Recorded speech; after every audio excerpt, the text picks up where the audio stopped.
students, good morning to all. Welcome to my class in Standard 4th English 1.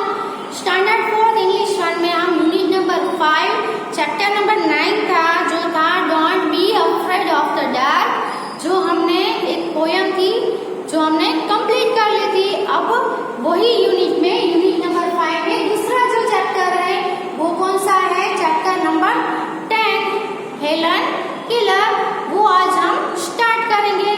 उससे पहले एक आपको छोटी सी पोयम दी गई है, उसको आपको सिंग करना है और रीड करना है और समझना भी है।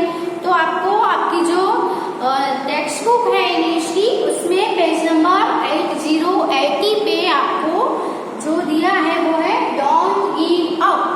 डोंट गिव अप हमें डोंट गिव अप से हमें कुछ सीखने को मिलेगा। Let's see the poem.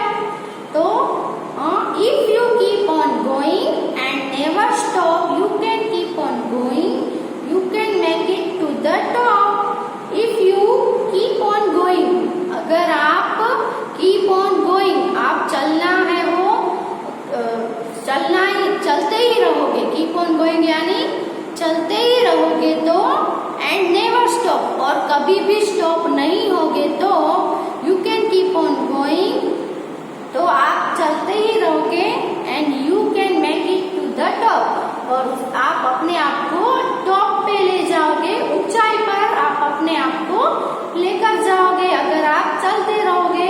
यहाँ पे किस तरह चलने को बोला है? ऐसे ही आपको चलने को नहीं बोला है, यानी हमें अपनी लाइफ में हमें आगे बढ़ते ही रहने को बोला है। हमें कभी भी स्टॉप नहीं होना है, यानी हमें कभी भी थक के रुक नहीं जाना है। अगर हम कुछ चीजों है उसमें फेल भी हो जाते हैं तो फेल होने से हमें हार नहीं मान लेनी चाहिए, हमें स्टॉप नहीं हो जाना चाहिए। अगर फेल भी होते हैं कुछ थिंग्स करने में, हार जाते हैं तो भी हमें आगे बढ़ते ही रहना है। एक ना एक दिन हम ऊंचाई पर टॉप पर जरूर पहुंचेंगे। Life is full of mountains, life है वो हमारी लाइफ है वो फुल ऑफ माउंटेन्स, माउंटेन्स से भरी हुई है, बहुत बड़े ऊंचे पर्वतों से भरी हुई है, जहाँ पे हमें हमारी लाइफ को वहाँ पे पहुँचाना है, हमें वहाँ पे पहुँचना है। Some are big and some are small, कुछ माउंटेन्स है वो बिग है, बड़े बड़े हैं, कुछ माउंटेन्स है वो स्मॉल है, छोटे भी है। But if you don't give up, लेकिन अगर आप कभी भी गिव अप नहीं करोगे, छोड़ नहीं दोगे, हार नहीं मान लोगे, तो you can overcome them all, तो आप सभी जो माउंटेन्स है उससे ओवरकम हो पाओगे, उससे आगे निकल पाओगे। अगर आप एक बार हार कर गिव अप कर दिया, सब कुछ छोड़ दिया, तो आप कभी भी आगे नहीं बढ़ पाओगे। So keep on going, try not to stop, तो इसलिए आपको हमेशा आगे ही बढ़ते रहना चाहिए और कभी भी रुकने का ट्राई भी नहीं करना चाहिए। And try not to stop, और स्टॉप ना हो जाओ उसका भी आपको ट्राई करना है, हार ना जाओ उसका भी आपको ट्राई करना है। When you keep on going, अगर जब आप आगे बढ़ते रहोगे, you can make it to the top, तो आप जरूर एक दिन है वो टॉप पे पहुंच ही जाओगे, ऊंचाई पे, बहुत ऊंचाई पे आप पहुंच जाओगे। तो आपको ये छोटी सी पोयम है, लेकिन हमें क्या सीख देती है कि हमें कभी भी हार मानकर बैठ नहीं जाना चाहिए, हमें आगे बढ़ते ही रहना चाहिए। कोई भी काम हो, कोई भी मुश्किल आए, हमें हार नहीं मान लेनी चाहिए, हमें स्टॉप ना हो जाए। कोई भी अगर हमारी लाइफ में मुश्किल आती है, प्रॉब्लम्स आते हैं, तो हम उससे स्टॉप ना हो जाए, ऐसा आपको ट्राई करना है और आपको आगे ही बढ़ते रहना है, कभी भी स्टॉप नहीं होना है। अगर आगे बढ़ते रहोगे तो आप जरूर एक दिन ऊंचाई यानी बहुत बड़े बन जाओगे, है ना, और बहुत ही टॉप ऊंचाई पे आप पहुंच जाओगे। तो अभी आपकी बुक में ये जो पोयम के नीचे पिक्चर दिया है ना बॉय का, वो भी देखो कैसे खुश हो गया है। आप जब प्रॉब्लम्स आएंगे तो आप थोड़ा सा सैड हो जाओगे, लेकिन जब आप टॉप पे पहुंच जाओगे ना, तो आपको बहुत ही खुशी मिलेगी, हैप्पीनेस मिलेगी ऐसा करने से। इसलिए हमें हमारी लाइफ में आगे बढ़ते ही रहना चाहिए, चलते ही रहना चाहिए, कभी भी रुकना नहीं चाहिए। Look at the picture picture and describe it. आपको ये पिक्चर देखना है और डिस्क्राइब करना है। Why do you think the boy is happy?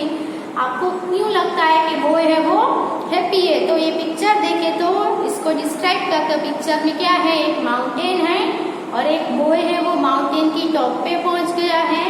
Boy है वो कभी भी हार नहीं मानी है, स्टॉप नहीं हुआ है और कीप गोइंग यानी चलता ही गया है, आगे बढ़ता ही गया है, जिससे वो टॉप पर माउंटेन की ऊंचाई पर पहुंच गया है। ऊपर जाके ऊंचाई टॉप पे पहुंच के इसलिए वो बहुत ही खुश दिख रहा है, बहुत ही हैप्पी दिख रहा है ना। सो डोंट गिव अप, कभी भी हमें गिव अप नहीं करना चाहिए। कुछ भी थिंग्स, कोई भी प्रॉब्लम्स आने से हमें कुछ भी गिव अप नहीं करना चाहिए। ओके, अब आपके नेक्स्ट पेज पर है हेलन किलर। तो यहाँ पे जो हेलन किलर है वो एक गर्ल है, उसका नाम है हेलन किलर। तो ये जो स्टोरी है उसके बारे में है। तो it was the summer of 1880। कौन सा था, कौन सी सीजन थी? समर। और कौन सा ईयर था? अभी कौन सा ईयर चल रहा है? 2020 चल रहा है ना हमारा। ये तो बहुत साल पहले की बात है, जब 1880 था तब की बात है। ओके, तो it was the summer of 1818 का समर चल रहा था, यानी गर्मी चल रही थी। A healthy baby girl was born in a small town in Alabama। तो इलाबामा में एक छोटे से गांव में एक हेल्दी बेबी का जन्म हुआ। वो कैसी थी? बेबी थी वो, क्या थी? बेबी गर्ल थी। तो बेबी गर्ल है वो कैसी थी? बहुत ही हेल्दी थी। Her parents loved her dearly. उसके पेरेंट्स है उनको बहुत डियरली यानी वेरी मच, बहुत ही प्यार करते थे। And named her Helen killer. और वो जो बेबी थी उसके पेरेंट्स उसको बहुत लव करते थे और उसको क्या नाम दिया? उसको नाम दिया Helen Keller. But one day, लेकिन एक दिन क्या हुआ? The baby become ill and day after day. एक दिन क्या हुआ? बेबी है वो इल हो गई, यानी बीमार पड़ गई। तो डे आफ्टर डे हर फीवर स्टेड हाई। बीमार हो गई और दिन ब दिन क्या होता गया? उसका जो फीवर है वो बहुत ही हाई रहने लगा, बहुत ही बढ़ गया। Everyone in the family tried to help her to get better. उसकी फैमिली ने, सभी ने ट्राई किया कि वो जल्दी से जल्दी ठीक हो जाए। But all they could say was, लेकिन वो सभी है वो क्या कहने लगे? There is nothing more we can do. अब हम कुछ भी नहीं कर सकते। The baby may not live. हाँ, वो सभी फैमिली मेंबर्स है, उन्होंने सभी ने अच्छा से अच्छा ट्राई किया कि बेबी को जल्दी से ठीक हो जाए। लेकिन एंड में सभी है वो क्या कहने लगे कि there is nothing more we can do. अब हम इससे ज्यादा कुछ नहीं कर सकते। The baby may not live. हमें लगता है कि शायद बेबी है वो अब लिव नहीं करेगी, यानी नहीं जिएगी, जिंदा नहीं रहेगी। तो हेलन लिव। और क्या हुआ? जो हेलन थी वो बीमार हुई, उसको बहुत ही हाई फीवर आया। सभी फैमिली मेंबर्स ने उसको अच्छा हो जाए उसके लिए ट्राई किया। और सभी फैमिली मेंबर्स थे, उन्होंने तो क्या कर दिया था? हार मान ली थी कि अब उनको लगता था कि शायद ये बेबी है वो अब ज्यादा नहीं जी पाएगी। तो अभी हमने पोयम में क्या सीखा? कभी भी हार नहीं माननी है। तो क्या हुआ? बेबी है वो मरी नहीं, वो लिव यानी जी गई। Helen live but she was not the same after her illness. वो जिंदा तो रही, जी तो गई, लेकिन इलनेस के बाद वो पहले जैसी नहीं रही। तो something is very wrong her mother said. उसकी मम्मी ने बोला, उसकी मदर ने बोला कि समथिंग इज वेरी रॉन्ग। कुछ तो है जो रॉन्ग है, कुछ है वो अलग लग रहा था उसको। तो समथिंग इज वेरी रॉन्ग, कुछ ना कुछ है वो अलग जरूर है। At last they found out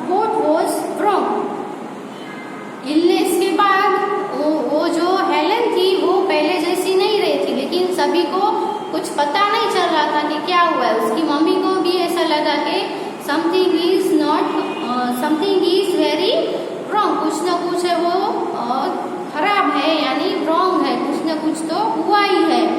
तो सभी है वो फाउंड यानी देखने फाइंड करने लगे कि क्या हुआ है, प्रॉब्लम क्या है, उसको ढूंढने लगे।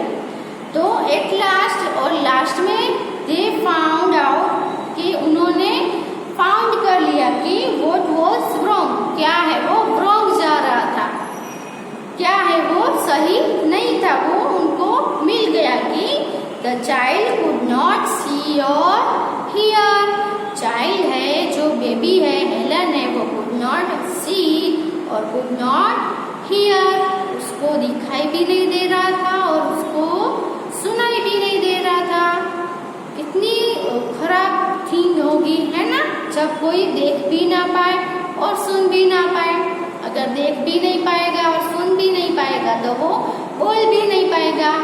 अगर किसी को सुनाई नहीं देगा तो वो सीखेगा कैसे, कोई हम बोलेंगे तो कोई सुन ही नहीं पाएगा तो वो हमारा कॉपी करके बोल भी नहीं पाएगा, है ना। The baby grew into a little girl, अब जो बेबी थी वो छोटी सी गर्ल में ग्रो अप कर दिया, वो धीरे धीरे बड़ी होने लगी और बेबी में से वो छोटी गर्ल बन गई। Her parents felt sorry for her, उसके पेरेंट्स है उसके लिए बहुत ही दुख फील कर रहे थे, उसको बहुत ही पेरेंट्स को बहुत ही दुख हो रहा था। Helen often cried and held on to her mother, तो हेलन है बेचारी वो कैसे दिखाई भी नहीं देता और सुनाई भी नहीं देता, वो क्या हमेशा क्राई यानी रोती रहती थी और उसकी मम्मी को पकड़ के खड़ी रहती थी। Give the poor child what she wants, her father would say, फिर उसकी जो हेलन है वो उसकी मम्मी को हमेशा पकड़ के रखती थी और रोती रहती थी, तो उसके फादर है उसको भी उसके ऊपर पीटी आ रही थी।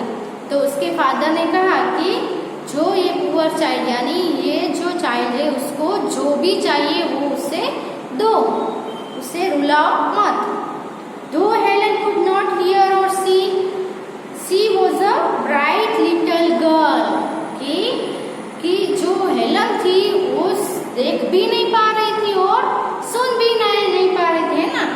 उसके अलावा उसके बावजूद भी she was a bright little girl, क्या थी वो, शी वॉज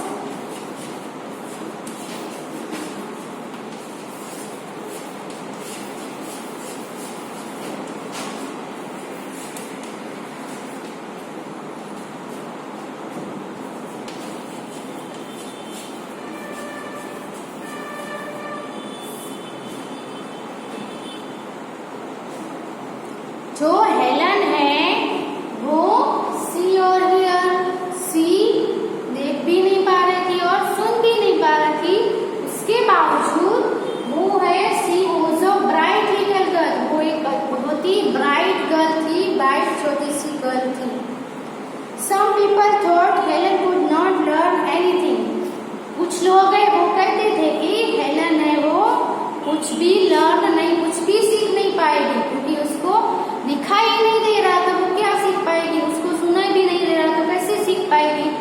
तो सभी जो कुछ लोग थे वो ऐसा ही बोलते थे कि ये है वो कुछ भी लर्न नहीं कर पाएगी। तो her mother did not agree, लेकिन उसकी माँ है उसने गिव अप नहीं किया, वो ये जो लोग बोलते थे उससे कभी भी एग्री नहीं हुई। हेलन इज वेरी स्मार्ट, और वो Helen her mother did not agree, और वो कहती है कि हेलन इज वेरी स्मार्ट, उसकी मम्मी है वो सभी को ऐसा बोलती है, सभी से एग्री नहीं है कि मेरी गर्ल ऐसी नहीं है, वो लर्न भी करेगी, और शी इज वेरी स्मार्ट, वो बहुत ही स्मार्ट गर्ल है, इसलिए मुझे लगता है कि वो लर्न सीख पाएगी, कुछ ना कुछ तो वो सीखेगी। फिर सी सेड एंड एडेड, उसने ऐसा कहा कि वो बहुत ही स्मार्ट है, और उसमें थोड़ा ये भी ऐड किया कि the problem is how we reach her, she look up inside herself. तो वो एक स्मार्ट गर्ल है, लेकिन प्रॉब्लम वहां पे है कि how can we reach her, हम कि हम उसको कैसे सिखा पाए। She is locked up inside her, वो अपने आप में लॉकअप हो गई है, तो हम उसके तक, वहां तक, उसके अंदर तक हम कैसे पहुंच पाए, है ना। Helen began to grow wild, अब धीरे धीरे हेलन है वो बिगन टू ग्रो वाइल्ड, धीरे धीरे बड़ी होने लगी है। She would not let anyone comb her hair, वो किसी को भी अपने हेयर है वो कॉम्ब करने नहीं दे रही है। Her clothes are very dirty, sorry were always dirty, उसके क्लोथ्स भी हमेशा डर्टी ही रहते थे। शी वॉज ऑफन एंग्री, और वो हमेशा एंग्री होती रहती थी, यानी गुस्सा करती रहती थी। क्यों? तो हेलन है वो अब कैसी हो गई थी, थोड़ी थोड़ी बड़ी होने लगी थी। अब जो बड़ी होती है तो उसको तो कुछ समझ में आता है, इसीलिए उसको बहुत ही, क्योंकि वो देख नहीं पा रही थी और सुन भी नहीं पा रही थी, वो खुद में लॉकअप हो रही। जैसे आपको कोई बंद अंदर किसी रूम में बंद कर दे और आप कुछ बाहर का कुछ भी ना देख पाओ, किसी को भी सुन भी ना पाओ, तो आप अंदर ना अंदर कैसे, आप अंदर से कैसा फील करोगे कि आप जैसे लॉकअप हो गए हो, आप बंद हो गए हो। और हेलन को भी ऐसा ही फील हो रहा था, इसलिए वो गुस्सा, हमेशा गुस्से में रहती थी, और वो गुस्से में अपने बाल भी किसी को कॉम्ब करने नहीं दे रही थी, और अपने क्लॉथ्स है वो भी उसके जो क्लॉथ है वो भी डर्टी रहते थे, क्योंकि वो चेंज करने भी नहीं दे रही थी। समटाइम्स शी इवन ले ऑन द फ्लोर, और कुछ टाइम तो गुस्सा इतना करती थी और वो जो फ्लोर पे लेट जाती थी, एंड किक्ड हर फीट, और अपने फीट है उसको किक करती रहती थी, यानी लाते मारती रहती थी। Her parents thought that they should find a teacher for her, तो फिर ऐसे जो होने लगी तो उसके पेरेंट्स ने सोचा कि उसके लिए एक टीचर को ढूंढना चाहिए जो उसे टीच कर सके। Miss Sullivan a young teacher agreed to help, तो मिस सुलिवन नाम की उसके पेरेंट्स ने टीचर को फाइंड करना स्टार्ट किया ना उसके लिए, तो उसको एक टीचर भी मिल गई। उसका नाम क्या था? Miss Sullivan.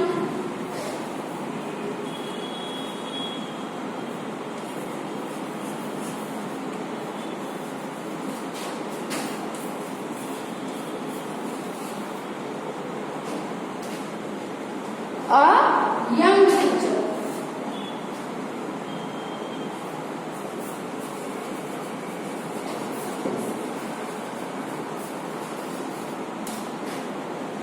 तो मिस सुलिवन नाम की एक यंग टीचर थी जो उसको पढ़ाने के लिए एग्री होती है कि हाँ मैं इसको हेल्प करूंगी, मैं उसे पढ़ाऊंगी। Helen to learn to see the world, वो बोलती है कि जो टीचर है वो हेलन को लर्न यानी सिखाने के लिए सी द वर्ल्ड, वर्ल्ड को देखने कैसे देखा जाए वो सिखाने के लिए ये जो टीचर है मिस सुलिवन यंग टीचर है वो एग्री होती है। फिर क्या होता है? Miss Sullivan gave Helen a doll, फिर मिस सुलिवन है जो टीचर है वो हेलन के हाथ में एक डॉल देती है, तो स्पेल्स डॉल, फिर उसको डॉल है उसका स्पेलिंग इसको सिखाती है, तो DOLL, तो कैसे उसको स्पेल करती है, उसका जो स्पेलिंग है उसका वर्ड है वो तो सीखना चाहिए ना। उसके हाथ में डॉल दे दी, लेकिन इसको क्या बोलते हैं वो बोलने से तो वो सुन नहीं पाएगी, दिखाएंगे तो वो देख भी नहीं पाएगी, तो कैसे हम सिखाएं उसे। तो वो क्या करती है, उसको पहले हाथ में डॉल देती है, फिर डॉल का स्पेलिंग क्या होता है? DOLL spells doll. She spelled the word with her fingers into Helen's hand. फिर जो ये स्पेलिंग है DOLL, तो ये DOL वो उसका जो टीचर है वो अपने फिंगर से D बनाती है, जो हेलन के हैंड में D बना के, O बना के, L बना के, ऐसे फिंगर से ऐसे जो साइंस है उसका स्पेलिंग उसके हैंड में बनाती है और उसका स्पेलिंग बताती है, साइंस बताती है हैंड के जो फिंगर्स है उसके वो यूज करके। She made the letters with special hand sign, special hand sign होते हैं उससे, उसके थ्रू वो स्पेलिंग है वो सिखाती है। Helen copied the teacher and spelled DOLL too. फिर हेलन है वो भी जो कॉपी करती है, जो टीचर ने जो फिंगर से साइंस की है लेटर्स का, उसको हेलन भी कॉपी कर लेती है DOLL, क्योंकि वो बहुत ही स्मार्ट थी तो वो भी कॉपी करती है। But she did not understand what she was doing, लेकिन उसको समझ में नहीं आया कि ये टीचर है वो क्या कर रही थी। तो Helen liked Miss Sullivan, Helen को मिस सुलीवन है वो बहुत ही पसंद आई। She was strict but kind, वो स्ट्रिक्ट थी लेकिन वो काइंड भी थी। She spent a lot of words for Helen, और हेलन के लिए उसने बहुत सारे स्पेलिंग है वो उसको सिखाए। ऑन हर हैंड, और उसको उसके हैंड पे बहुत सारे स्पेलिंग है वो सिखाए। डे एंड नाइट, दिन में और रात में, to make Helen understand, Helen को अंडरस्टैंड हो समझ में आए, इसलिए दिन रात उसने उसके हैंड में स्पेलिंग है वो सिखाती रही। One day her teacher made Helen put her head into running water. एक दिन क्या हुआ, हेलन की टीचर थी, उसको हेलन का हैंड था, उसको जो रनिंग वाटर था उसमें उसका हैंड रखा। देन शी स्पेल्ड वाटर, फिर उसने जो टीचर थी उसने स्पेल किया। कौन सा स्पेल किया? साइन दी, WATER। अपनी फिंगर से हेलन के हैंड में ऐसा WATER साइंस देकर उसको बताया, और उसका हैंड है उसको फील भी करवाया। जो वाटर था रनिंग वाटर, उसके अंदर पहले हाथ रखा, फिर वो क्या है उसका स्पेलिंग उसके हाथ में फिंगर से उसको दिखाया। सडनली हेलन अंडरस्टूड, और अचानक हेलन ने उसको समझ में आ गया कि that water means something wet, कि वाटर मीन्स कि समथिंग वेट, कुछ वेट यानी गीला, रनिंग ओवर हैंड, और हैंड के ऊपर रनिंग करता हुआ कुछ गीला हो उसको हम वाटर बोलते हैं। उसको समझ में आया। फिर शी अंडरस्टूड दैट, फिर उसको वो भी समझ में आया कि words are the most important things in the world, पूरी दुनिया में सबसे इम्पोर्टेंट जो चीज है वो क्या है? वर्ड्स ही पूरी दुनिया में सबसे इम्पोर्टेंट चीज है। अगर वर्ड्स ही नहीं होगी तो एक दूसरे के साथ कम्युनिकेशन भी नहीं हो पाएगा। Words would tell her everything she wanted to know, फिर वर्ड्स है वो जो जानना चाहती थी वो सभी उसने वर्ड्स के थ्रू उसको जानने को मिला। एक चीज थी जो वाटर था, उसने उसको हाथ रख के फील किया और उसको वो जो चीज थी वाटर से उसके वाटर का स्पेलिंग है वो दिखाया। उससे उसको माइंड में थोड़ा आइडिया आया कि स्पेलिंग है, वर्ड्स है वो क्या है, यानी ये चीज है उसको ये बोलते हैं। जैसे कि कुछ रनिंग हो, कुछ वेट हो, गीला हो, उसको हम क्या बोलेंगे? वाटर बोलेंगे। फिर उसने धीरे धीरे सीखना स्टार्ट किया, उसको थोड़ा समझ में भी आता रहा कि ये जो थिंग है इसको ये बोलते हैं। और आपको पता होगा कि जो देख नहीं पाते हैं, सुन नहीं पाते हैं, उसके लिए जो फिंगर्स होती है उसकी साइंस होती है। ओके, तो ये जो टीचर थी वो बहुत ही अच्छा उसने किया कि अपनी फिंगर्स की साइंस से उसने हेलन को कुछ वर्ड्स है वो सिखाए, जिससे हेलन है वो अभी सीख पा रही है। ओके, तो ये जो चैप्टर था वो अभी यहाँ पे खत्म हो रहा है। उसके हैं न्यू वर्ड्स है dearly, illness, agreed and important. That's here are the new words. पहला है डियरली, डियरली यानी वेरी मच, डियरली यानी वेरी मच यानी बहुत ज्यादा। इलनेस, इलनेस का मीनिंग होगा सिकनेस यानी बीमार होना। एग्रीड, एग्रीड यानी ऑफ द सेम ओपिनियन